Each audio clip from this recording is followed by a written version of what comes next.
Bonjour à toutes et à tous, bienvenue. Je m'appelle Louis Vuillard, je suis directeur de projet pour Delaware. Aujourd'hui, on va plonger sur un sujet super intéressant, le retour d'expérience d'ADO sur la migration vers Saprise, ce qui est un parcours, vous allez voir, super riche, exigeant, mais surtout très instructif. En tout cas, je vous le souhaite. Et pour partager ce vécu de l'intérieur, j'ai la chance d'être avec Christophe Gloviac, qui est Digital Domain Leader chez ADO. Bonjour à Bob. Bonjour à toutes et à tous. On va Alors, démarrer.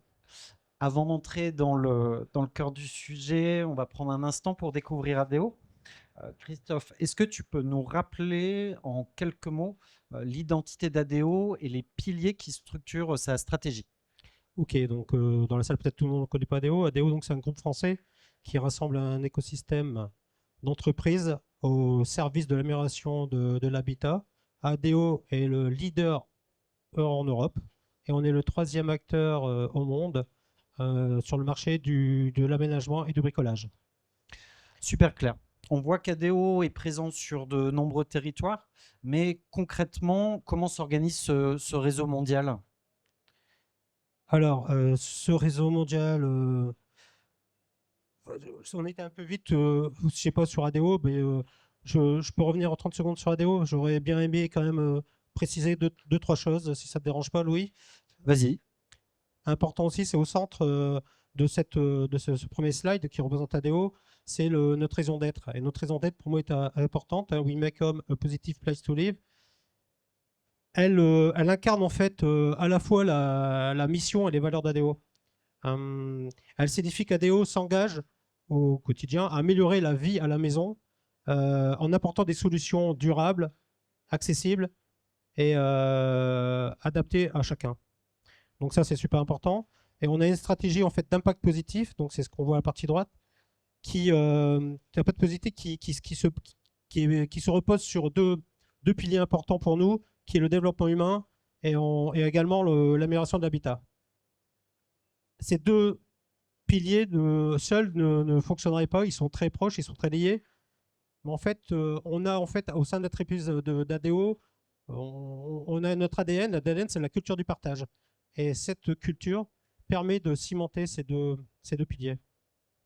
Et ce qu'on voit également sur la droite, c'est qu'aujourd'hui, grâce à cette approche, nos équipes ADO, on est capable de développer en fait 15 produits, des produits des marques ADO, dont vous en connaissez certainement quelques-unes.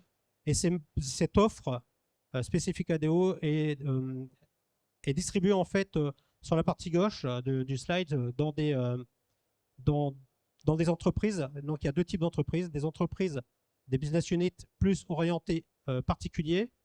On retrouve Laurent Merlin, Weldom, Brico Center, Saint-Maclou, Cabane, Ecotatis. Et on a également une filiale qui est un peu différente, qui est orientée pour les pros. Et donc celle-ci, elle s'appelle M4 Pro, on a fait simple, mais elle se décline en fait au niveau de noms d'enseignes, au niveau des pays, sous quatre noms. On a Bricoman, on a Obramat, on a Obramax et Technomat. Donc voilà un petit peu le panel général de ce qu'est ADO. Voilà, merci. Oui. Ok, on va revoir un petit peu au niveau du réseau mondial, comment c'est structuré, comment c'est organisé. Est-ce que Ok, tu peux nous en dire plus? effectivement, comme tu le dis, c'est un réseau mondial. Déjà, c'est important. On est le troisième acteur au monde et on est un réseau mondial. On est présent en fait sur quatre continents et on est présent dans 21 pays. Notre réseau en fait s'opère sous trois modèles.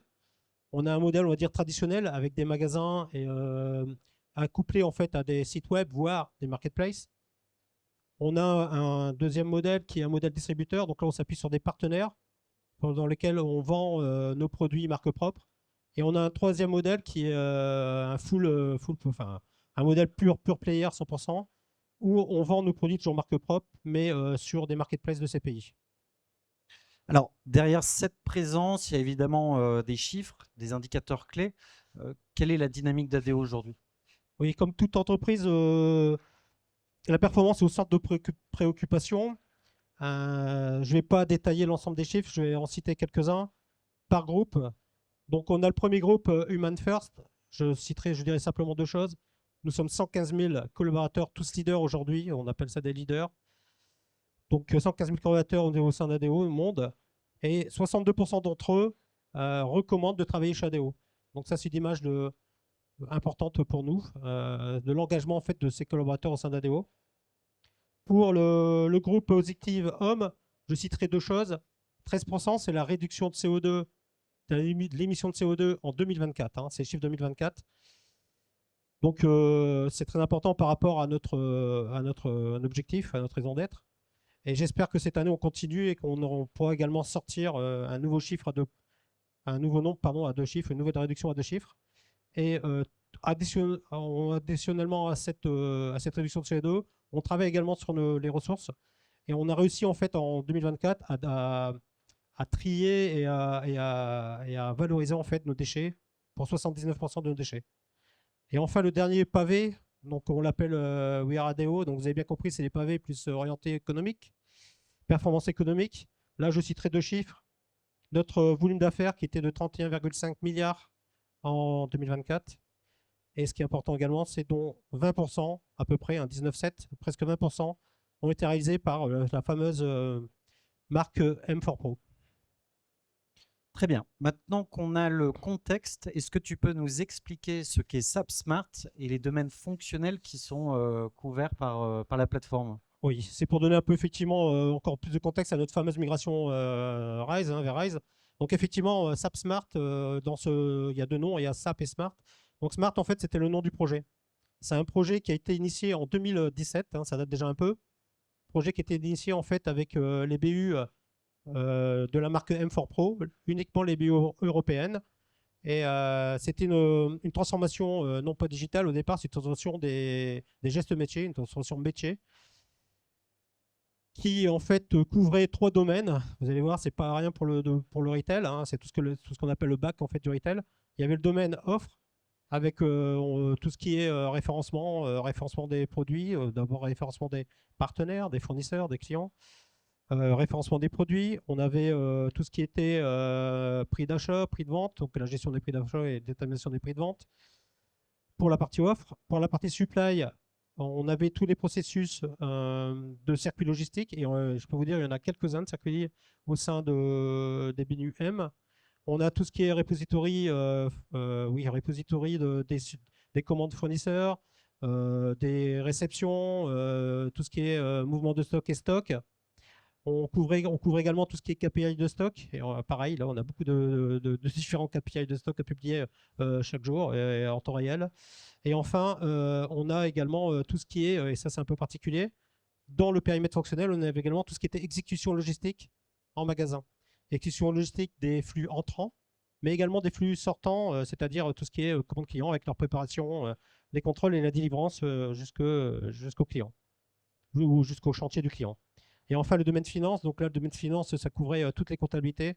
Comptabilité générale, comptabilité analytique, fournisseurs, clients, bref, tout ce qu'on peut avoir en finance. Et également tout ce qui était invoice matching, c'est-à-dire rapprochement facture, les achats indirects, le contrôle de gestion et le reporting légal et la facturation électronique qui prend de plus en plus d'importance aujourd'hui au sein de nos pays, comme toute entreprise.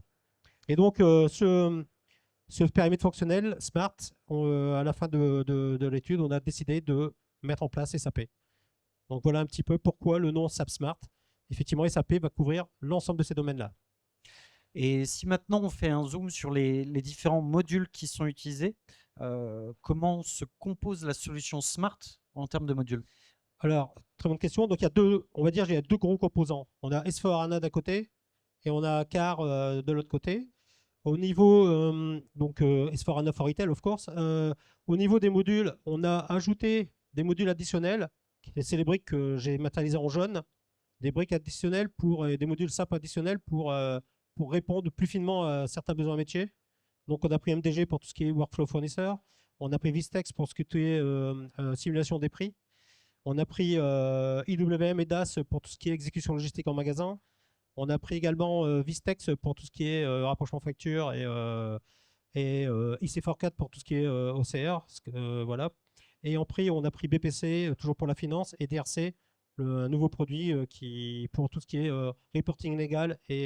Enfin, nouveau, c'est surtout un produit qui évolue, pour reporting légal et facture électronique. Et sur les BU qui sont en live, est-ce que tu nous fais un petit état des lieux? Alors, je vous ai dit que le périmètre initial, c'était les BU du Pro. Il y avait 4 BU qu'on a démarré en 2017. Et à ce jour, en 2025, on a terminé notre périmètre. Donc là, c'était quand même une grosse échéance, un gros jalon. On a donc déployé en fait la solution sur les 5 BU. Et en plus, il y en a une cinquième qui est arrivée, c'est au Brabant, Portugal. Donc aujourd'hui, en fait, la solution est déployée et opérationnelle sur 5 BU. Donc il y a 5 centrales d'achat qui est opérationnelles, 5 directions financières, 5 directions supply chain et un peu plus de 120 magasins qui sont managés et qui sont gérés avec SAP. Ok, on va passer maintenant au volet. Petite chose encore, j'ai Ouais. oublié, tu m'as dit ça, c'est ce qui est live, mais il y a d'autres choses qui sont live, c'est qu'en fait on a continué, hein, je vous ai dit que c'était le périmètre initial, au final on a continué parce qu'en fait il y a des BU Leroy Merlin qui ont tapé la porte et on les a acceptés gentiment bien sûr, et donc de partager cette belle aventure, et donc nous ont rejoint et on a travaillé l'onboarding en 2025 cette année, et au 1er octobre on a déployé Leroy Merlin Roumanie. Et en 2026, on prévoit de déployer l'ensemble des magasins roumains. Et après, on va se lancer sur Leroy Merlin Grèce. Tout à fait. Il y a encore pas mal de choses devant nous.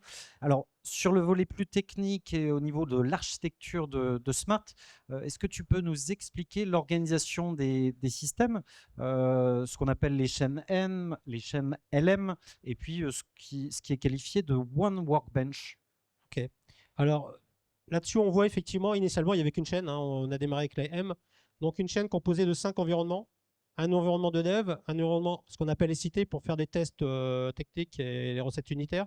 Un environnement UAT, où on faisait des tests d'intégration et également la BU pouvait faire ses tests.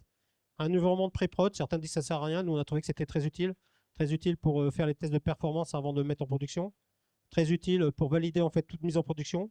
Il faut savoir qu'on fait des campagnes de mise en production, on en fait 2 par semaine. Donc on a un rythme assez soutenu. Et enfin, la prod.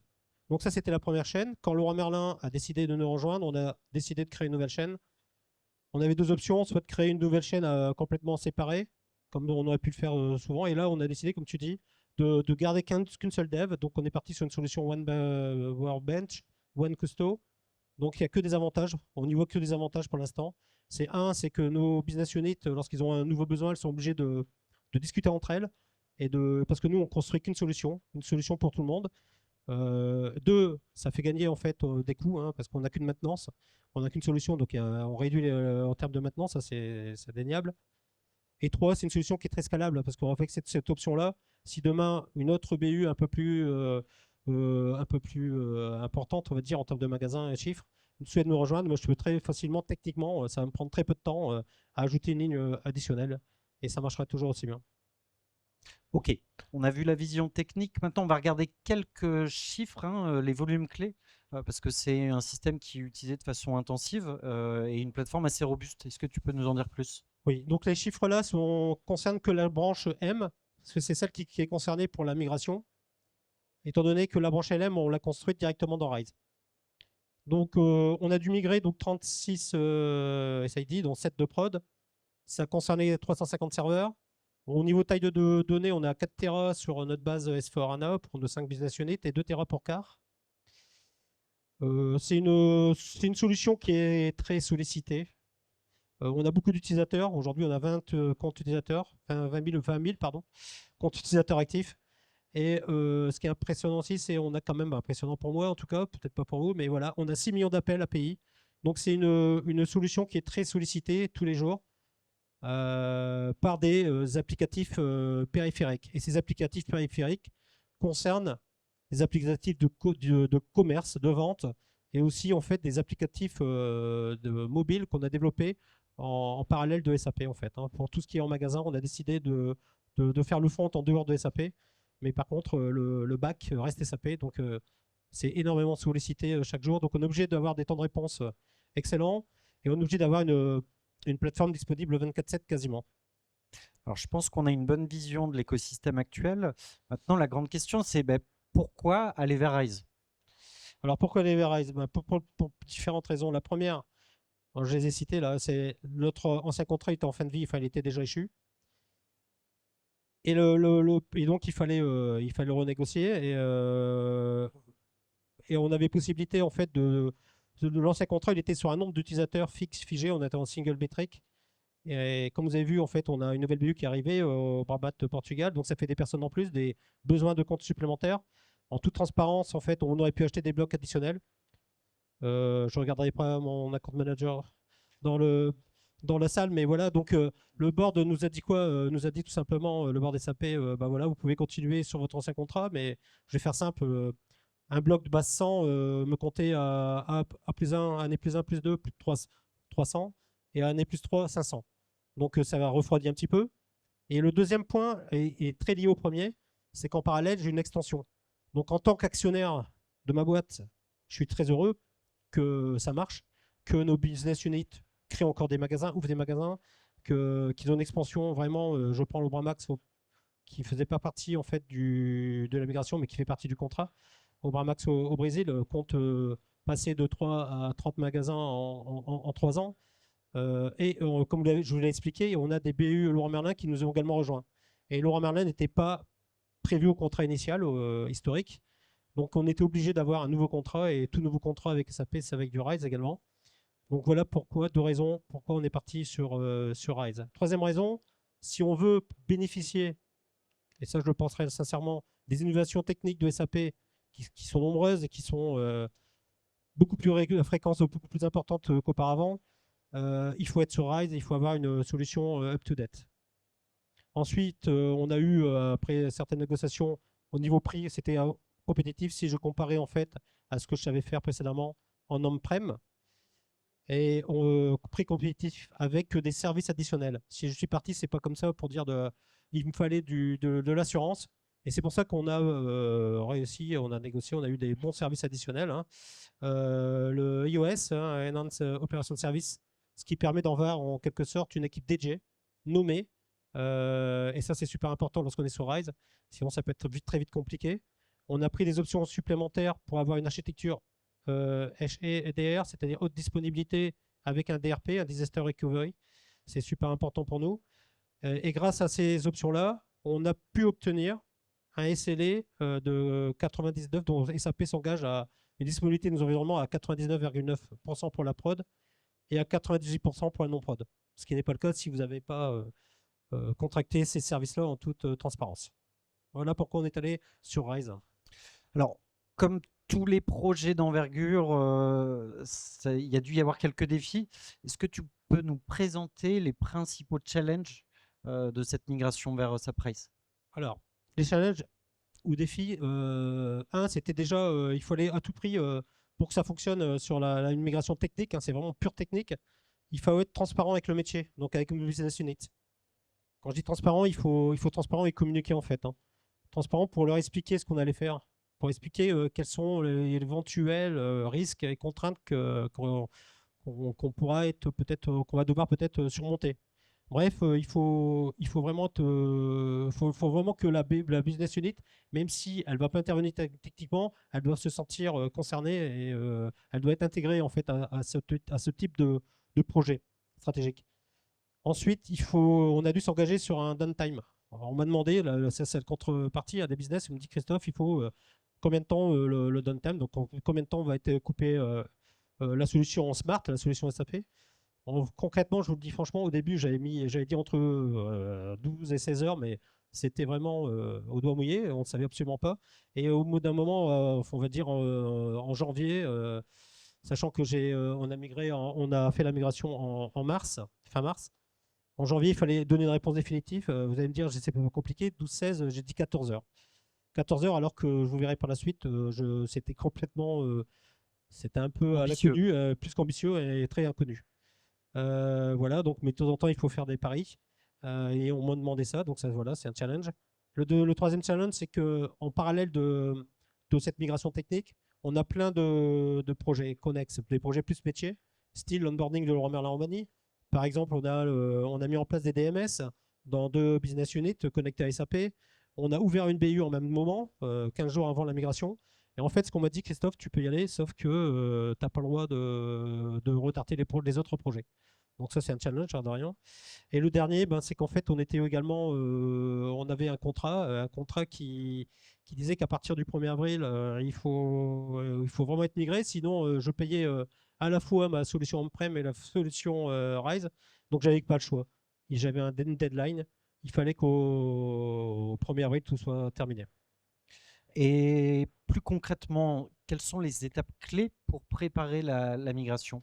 Oui, donc la migration, effectivement, comme je dis, ça, on verra par la suite, on va dire ça se fait sur une nuit, sur 14 heures, comme j'ai dit.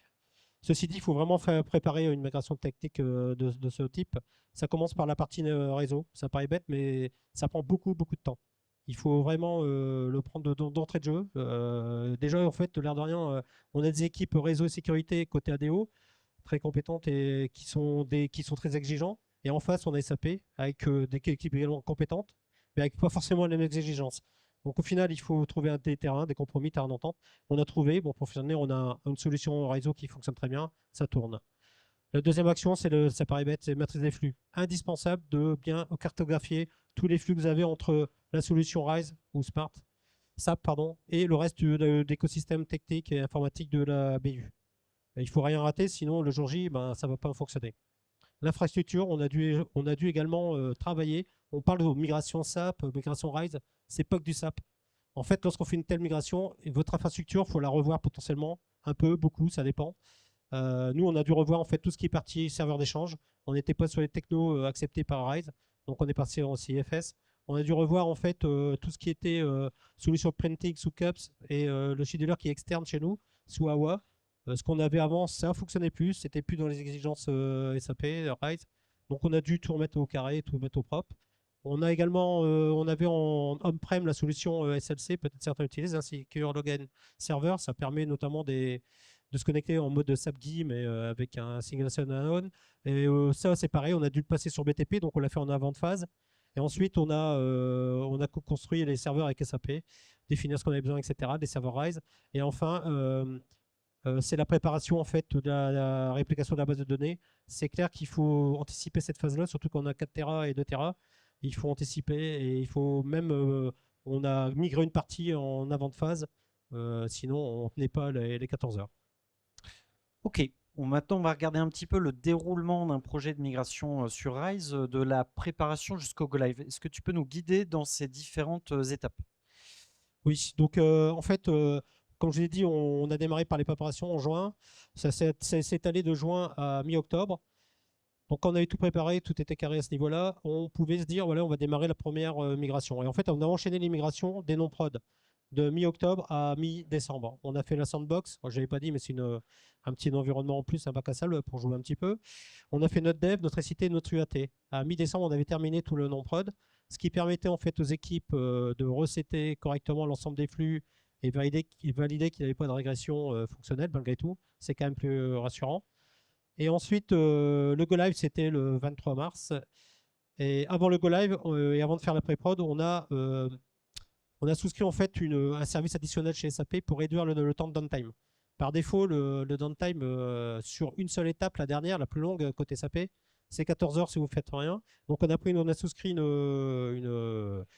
cette option pour pouvoir réduire et pour que SAP s'engage entre un downtime maximum de 6 à 8 heures. 8 heures, ils se sont engagés, mais ils peuvent aller jusqu'à 6 heures. Et donc, on a dû faire comme ça 3 mock runs. Enfin, c'était prévu 2 mock runs. Et vu les résultats des premiers mock runs, on a fait le forcing pour avoir un troisième mock run. Et enfin, on a le go live. Voilà un petit peu, en fait, le timing en fait, de ces migrations. Ok, maintenant on va faire un petit focus sur la bascule plutôt technique. Du jour J, oui. Ouais, c'est ça. Est-ce que tu peux nous expliquer, allez, concrètement, les étapes du jour J? Tout à fait. Donc, le jour J, il y a d'abord un stop activity. Donc, ça, c'était fait par des world leaders et de l'aware en backup. Donc, on stoppe proprement, bien sûr. On arrête d'abord le plan de prod, on arrête d'abord les échanges. Ensuite, on bloque les utilisateurs pour arrêter complètement SAP. Ensuite, il y a une phase de transition, ce qu'on appelle transition business to downtime. C'est valider que tout est carré côté environnement RISE et de finaliser en fait la réplication de la base de données. Donc ça, c'est Delaware qui était en leader. Ensuite, on donne la main je vous le dis rapidement, le stop activité, c'était environ 30 minutes. La transition, c'était 1h20. Le switch to main extence, donc là on active, enfin c'est SAP qui est à la main, qui doit lancer tous les environnements. Il y en a beaucoup, j'en ai beaucoup de serveurs à démarrer. Et ça durait 1h20 un peu également. Ensuite, on a une tâche technique qui revient de notre côté pour bien synchroniser en fait tous les échanges et pour prendre en compte tous les changements de DNS et autres. Donc là, il y a encore beaucoup de travail sur l'ensemble des équipements réseau et même au niveau applicatif. Et donc là, ça a duré également 1 heure, 1 heure et quart. Et ensuite vient les pré-checks et les handovers. Le handover, le pre-check, SAP vérifie que tout est OK techniquement de leur côté. Et l'handover, c'est l'appropriation des SAP de notre solution dans leurs outils également, de supervision et autres. Et enfin, il y a le restart d'activité qu'on avait estimé à 30 minutes. À droite, je vous ai mis les downtime suivant ces mock runs. Donc le premier, bon, on n'était pas du tout au rendez-vous, sachant que les mock runs, on ne compte pas le stop activité ni le restart. Donc on était à 25 heures, donc ça n'est pas du tout. Donc on a fait le deuxième, on était à 16h30, c'était toujours la cata. Donc après forcing, et après avoir fait quelques réunions avec un peu plus de transparence des équipes SAP, hein, avec nos équipes de l'AWARE et ADO, on a réussi à réduire effectivement ce temps à 13h30. Avec la demi-heure supplémentaire, etc., on s'est dit c'est bon, 14h, je vais tenir. C'était un peu rétarac, mais on pense qu'on devait y aller. Il faut savoir que le troisième run, on l'a fait le lundi, juste avant le week-end du Go Live. Donc tout était hyper tendu. Mais à part ça, on était très serein. Mais voilà. Alors justement, une migration de cette ampleur, ça se fait pas tout seul. Est-ce que tu peux nous expliquer ce qui fait la force du partenariat entre ADO et Delaware? Bon, déjà, c'est un partenariat qui date de longue date. Quand j'étais avant chez Bricoman, on avait déjà travaillé ensemble. En fait, c'est vraiment un partenariat. C'est plus une relation client-fournisseur, hein. On est bien sur un partenariat. Pour moi, c'est-à-dire, c'est un partenariat, c'est une synergie des équipes, hein, qui est basée sur 3 fondamentaux qui, pour moi, qui sont l'expérience du domaine du retail. C'est super important à mes yeux que mon partenaire connaisse bien le retail. C'est une vision partagée du projet. On échange beaucoup ensemble, oui, et avec les personnes de Delaware. Et également être une prise en compte des innovations techniques. Donc à chaque fois, ça s'apporte également. Donc si j'ai détaillé un petit peu, hein, c'est pour résumer, mais en détaillant, donc la première, effectivement, c'est pour moi Delaware, c'est important, c'est un bon partenaire parce qu'il y a une très belle connaissance, très bonne connaissance des concepts et des enjeux de la distribution. Il a une très bonne connaissance de notre solution Smart vu qu'on l'a co-construite ensemble, hein. Avec votre aide, sans vous, on n'en serait pas arrivé, il faut être réaliste. Ensuite, ce que je disais, c'est l'innovation est au cœur des préoccupations de l'AWARE comme nous, chez ADO. Et on a même créé en fait un comité d'innovation. On se voit tous les mois et on définit sur quoi on va travailler le mois suivant. Donc bien vous vous en doutez que pour l'instant on travaille beaucoup sur l'IA, hein. C'est pas une surprise. Mais il n'y a pas que ça. On a co-construit en fait, on est innové au niveau des outils qu'on a mis entre les mains de nos business units dans le cadre de Smart. On a développé des outils qui sont vraiment très plébiscités en fait par nos utilisateurs, notamment dans la centrale d'achat. Et ça, c'est de l'innovation. Ensuite, c'est le côté team. C'est très important pour moi, notamment pour une migration, dans le cadre de la migration RAS. On a des équipes qui s'entendent très bien. On a une super ambiance de travail. Et on a la même vision en fait. On sait où on veut aller et on se bat pour obtenir la même chose. Et ça, c'est super. Et enfin, le dernier point qui n'est pas les moindres, c'est que j'ai eu la chance de travailler avec des gens de l'AWARE qui ont une très bonne connaissance des concepts de Rise qui sont quand même différents que lorsqu'on travaille on-prem et qui ont une méthodologie pour migrer sous Rise. Donc c'est également une force et moi je suis plutôt très satisfait de notre partenariat. Super. Avant de passer aux questions, on va conclure. D'après ton expérience, quels sont les facteurs déterminants pour réussir une migration RISE? Ok, donc ce que j'ai regroupé en fait les facteurs clés succès par groupe, par thème pour moi. J'ai mis d'abord communication. Pour moi, c'est important de communiquer avec les BU, hein, je parle là. Donc, de mutation au début qui allait crescendo. Au début, j'allais qu'une fois par mois, au début du projet. À la fin du projet, c'était toute la semaine. Et le jour J, c'est étape par étape, hein. Et dire concrètement si on est au rendez-vous, si on a une contrainte, ça c'est super important pour si on a vraiment de problème, que notre BU puisse réagir auprès de ses utilisateurs finaux. Et quand ça marche, ben, tout le monde est content de toute façon. Le deuxième point, pour moi, c'est l'anticipation. C'est indispensable. Vous l'avez vu, on a anticipé pas mal de choses, mais on ne l'a même pas mis. Mais il faut même anticiper, à mon sens. C'est ce qu'on a fait en 2024. On a fait un upgrade de SAP. On était en version 18.09, on est passé en 20.22. Et pour moi, il faut le faire avant la migration Rise. Il faut anticiper tout ce qui est possible d'anticiper. C'est pareil, on a anticipé en fait tous les patchs ANA. On n'est pas parti sur Rise sans que l'infra Rise elle soit nickel, et donc notre infra on-prem elle est également alignée, c'est-à-dire on était à jour sur les patchs OS, on était à jour sur les patchs ANA, tout ça, ça doit se préparer en dehors des actions préliminaires, en plus de ce que je vous expliquais précédemment. Le troisième groupe j'ai mis, c'est des bonnes relations, un partenariat, des bonnes relations avec SAP. Pour moi, c'est important, c'est primordial d'avoir de bonnes relations avec SAP pour réussir une migration Rise. Et avant tout, c'est important d'avoir un contact local disponible et compétent. Alors moi, j'ai de la chance d'en avoir aujourd'hui. Et c'est un petit, j'en passe le message en même temps. Ils sont peut-être de la salle, la SAP, donc voilà, j'aimerais bien garder mon contact local. Il se reconnaîtra. Et ensuite, c'est important lors d'une telle migration, c'est d'être exigeant avec SAP et les challenger. En fait, moi, je n'ai pas voulu qu'SAP ne fasse que m'écoute, mais je voulais qu'SAP m'entende. Et c'est pour ça qu'à un moment donné, on a eu le droit au 3e run. C'est pour ça qu'ils ont changé un petit peu la façon de travailler. C'est pour ça qu'on a réussi à avoir des délais acceptables. Et c'est ce que je fais en mode run maintenant. On est très challengeant et j'espère qu'on va encore avancer pour devenir, en fait, comme on peut le faire avec Delaware, va devenir vraiment un vrai partenariat. Et ça, c'est super important. 4e pavé, c'était une équipe forte. Ça, c'est primordial également pour moi. C'est d'avoir une équipe avec une très bonne ambiance de travail, une équipe qui a des compétences techniques solides, notamment au niveau de l'infra et pour une telle migration, et au niveau d'une bonne connaissance technique Rise, et également qui comprennent en fait les potentiels impacts si ça marche pas sur le business. Il ne faut pas qu'il y ait des gens que tech, quoi. Il faut du tech, mais avec une connaissance business. Et le dernier, pas des moindres, c'est en fait un partenaire expert. Alors pour moi, c'est un partenaire expert, c'est-à-dire quoi? C'est un partenaire qui vous connaît. C'est un partenaire qui connaît votre business. C'est un partenaire qui est très fort en architecture. C'est un partenaire qui a des experts SAP. Et c'est un partenaire qui a le même objectif que vous, la réussite d'un projet. Et c'est là-dessus qu'on s'est retrouvé avec Delaware et qu'on a réussi, je pense, cette migration. Super. Eh ben, merci beaucoup Christophe pour cette présentation. C'était super riche et super inspirant. Alors, j'ai trouvé. Encore bravo pour cette réussite. Et on va passer maintenant un temps d'échange. Alors, s'il y a des questions, c'est le moment. N'hésitez pas à vous lancer. Ouais, je pense qu'on a été très clair, Louis. Parce qu'on a été très clair. En tout cas, merci à tous. S'il n'y a pas de questions, mais s'il y a des questions, n'hésitez pas. Merci à tous. Bonne journée. Au revoir. Merci.